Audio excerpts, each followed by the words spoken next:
8 बड़ी बीमारियां जिससे आज भारत देश की अर्थव्यवस्था पीड़ित है, बीमार है, उसकी तरफ करना चाहता हूं।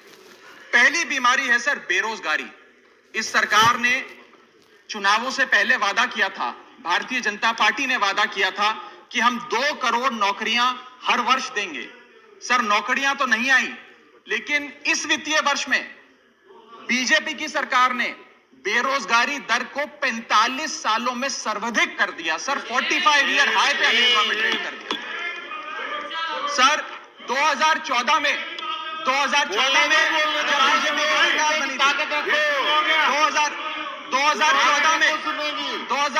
में जब इनकी सरकार बनी थी तब देश का बेरोजगारी दर 4.9% था।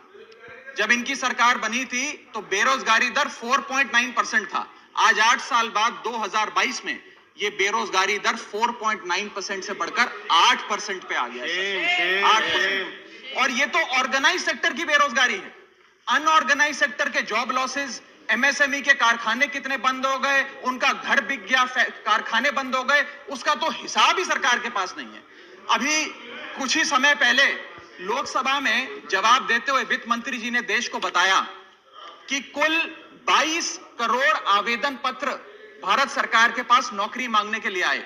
उन 22 करोड़ आवेदन पत्रों में से आपको जान के चंबा होगा, सरकार ने मात्र 7 लाख लोगों को नौकरी दी। सर 22 करोड़ आवेदन पत्र के मुकाबले 7 लाख लोगों को नौकरी। सर हम लोग छाती चौड़ी कर कर कहते हैं कि हम युवा देश हैं, हम युवाओं का देश है, हमें अपने डेमोग्राफिक डिविडेंड पे गर्व है, फक्र है। सर भारत का डेमोग्राफिक डिविडेंड बेरोजगारी के तले दबता जा रहा है, सड़कों पे लाठियां खा रहा है और भारत सरकार डेमोग्राफिक डिविडेंड को डेमोग्राफिक डिजास्टर में तब्दील करती जा रही है। सर ये सच्चाई है आज। सर मैं आपको बताना चाहूंगा कि ये सरकार जिसने देश को, युवाओं को घर पे बिठाने का काम किया, इसका नारा बदल के हो गया है हर घर बेरोजगार। यही है आज की भाजपा सरकार।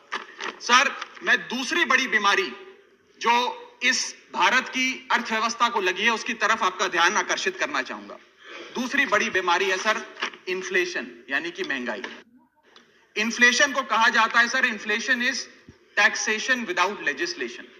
वो महंगाई जो सरकार कानून लाए बिना जनता पे थोप देती है। सर आज भारत की महंगाई इस वित्तीय वर्ष में 30 सालों में सर्वाधिक थी। सर 30 ईयर हाई पे, जहां भारत की थोक महंगाई 12 से 15% के आसपास घूम रही है और खुदरा महंगाई 6 से 8% के आसपास घूम रही है। वादा किया था सर आय बढ़ाने का, आय तो बढ़ी नहीं, महंगाई बढ़ गई।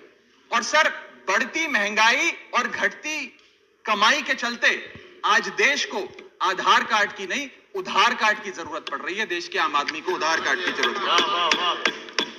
और सर आज इस बहस को सुन रहे भारत देश के करोड़ों लोगों को मैं कहना चाहूंगा कि यह सरकार आप सबको गरीब कर रही है। गरीब सिर्फ वो नहीं सर जो सड़क पे कटोरा लेकर भीख मांग रहा है, हम सब गरीब हो रहे हैं।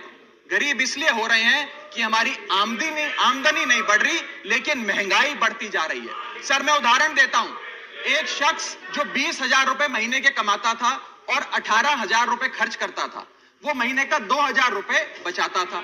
आज उसकी आमदनी 20 की 20 है, 20,000 है, लेकिन खर्चा 18,000 से बढ़कर 25,000 करोड़ हो गया। यानी कि 20,000 की आमदनी, 25,000 का खर्च, 5,000 रुपए का खामियाजा का कर्जा देश का एक एक आदमी भुगत रहा है। सर मैं बताना चाहूंगा, सुनिए मेरी बात ध्यान से। जब 2014 में महंगाई का आलम देखिए सर, 2014 में जब यह सरकार बनी थी तो पेट्रोल 55 रुपए प्रति लीटर पे बिकता था। आज पेट्रोल 100 रुपए प्रति लीटर पे बिकता है।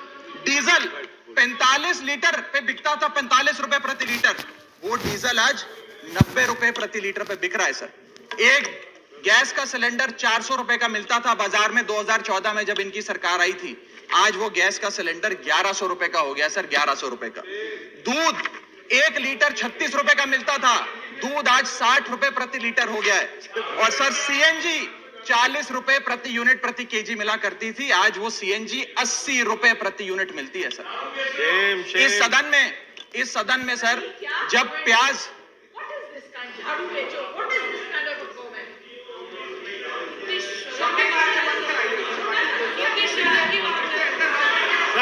प्रोटेक्शन चाहिए, आपका प्रोटेक्शन नहीं है सर, ये बात सही है सर, मोबाइल से देखिए सर आप, चलो बोलो सर, बोलो, चलो बोलो बोलो बोलो sir sir sir sir sir जब देश में, I am not yielding but sir, इस देश में जब प्याज के दाम 100 रुपए प्रति केजी के ऊपर हो गए और इस सदन में हंगामा हुआ, तो माननीय वित्त मंत्री जी ने कहा कि मैं प्याज नहीं खाती, तो मुझे उनके भाव से, प्याज की कीमतों से कुछ लेना देना नहीं है।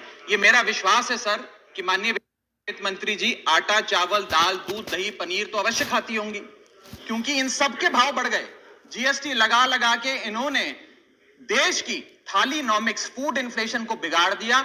आटा, दाल, चावल, दूध, दही, सबके रेट आज स्काई रॉकेटिंग है सर, आसमान छू रहे हैं। और भारत की फूड इन्फ्लेशन 10% से लेकर 17% के बीच पूरे वित्तीय वर्ष में मंडरा रही है। ये हालात हैं सर भारत की थालीनॉमिक्स की। मैं बताना चाहूंगा सर कि इस सरकार ने अमीरों को अमीर और गरीबों को गरीब करने का काम किया। पर कैपिटा इनकम किसी भी देश की आर्थिक स्वास्थ्य का एक बहुत बड़ा इंडिकेटर होता है।